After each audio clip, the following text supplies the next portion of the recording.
Congolese and the Bakongos, you know, two different tribes struggling for power in the Congo. Then, of course, Liberia, there's a peace agreement now between forces of Charles Taylor and those of the interim government, Amos Sawyer, that's still holding at this particular time.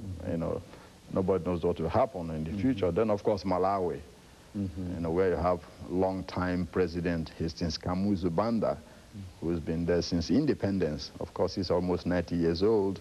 Just had a brain surgery a few months ago, but still clinging to power. Of course, Banda was educated here in Nashville at Meharry Medical, College. Then you have Sierra Leone, of course.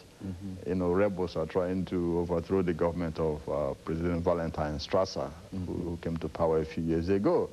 Then, of course, the good news in South Africa, you know, Mandela has been proclaimed president, you know, by the legislature in Cape Town. You know, tomorrow he gets sworn in as president of South Africa.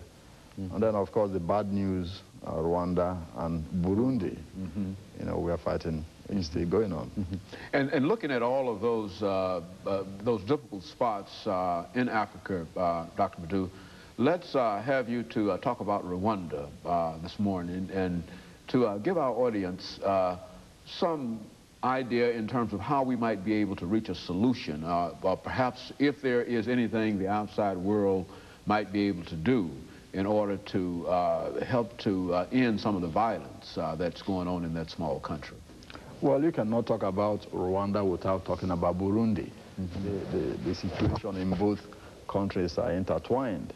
Of course, you have the Hutus and also the Tutsis. In both countries, the Hutus are in majority, about 85 to 15, you know, ratio. The Hutus 85, the Tutsis